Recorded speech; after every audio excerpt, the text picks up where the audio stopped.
A reading from the Holy Gospel according to St. Luke, chapter 12, verses 13 to 21.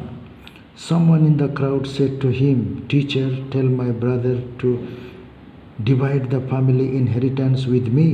But he said to him, "Friend, who set me to be a judge or arbitrator over you?"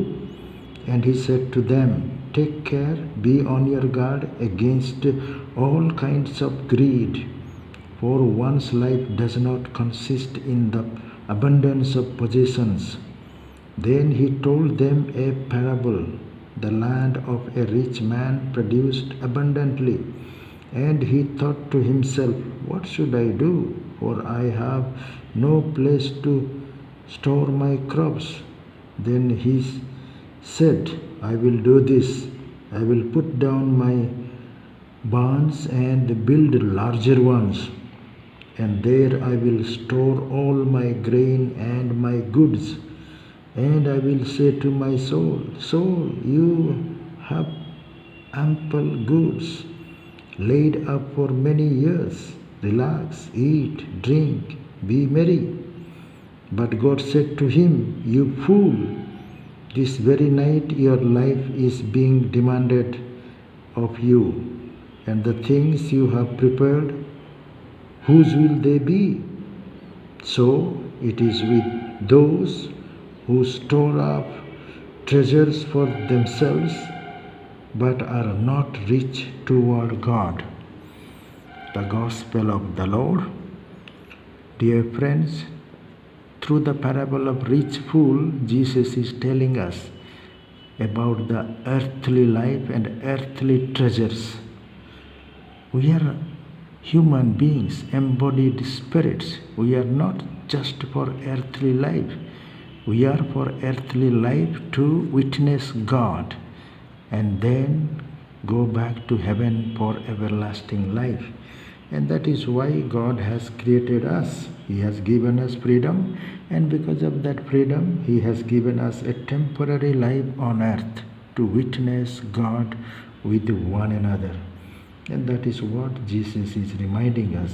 Being earthly people, we need basic needs: food, clothing, shelter, and learning. All those things, or even the making merry, relaxations, enjoyments. And that is what the person who is talking, like Sadducees, they just believed earthly life. They did not believe in heaven and the spiritual things, resurrection and all that. So in this way, the man who is really taking care of earthly life, and that's why when the parents die, then the brothers will divide the inheritance. But before the death of the parents, a man is asking Jesus to help him to divide their property. But Jesus refuses. "Who am I to judge your property? It is you who have to judge your father's property." So in that way, Jesus is realizing the foolishness of that young man. He wants to divide the inheritance before the death of the parents. He does not want to take care of the parents. So that is what Jesus knew. So he denies. So, and also he tells the apostles, especially his disciples, be aware of the greed, all types of greed. This young man was greed for inheritance, greed for money. And the rich fool also was greed for crops, wealth, ample food, things, clothes, whatever the earthly things for the life, physical life, just to eat, drink and enjoy, like Sadducees. So that is how Jesus is reminding. And that fool, "You fool, this night your soul is demanded."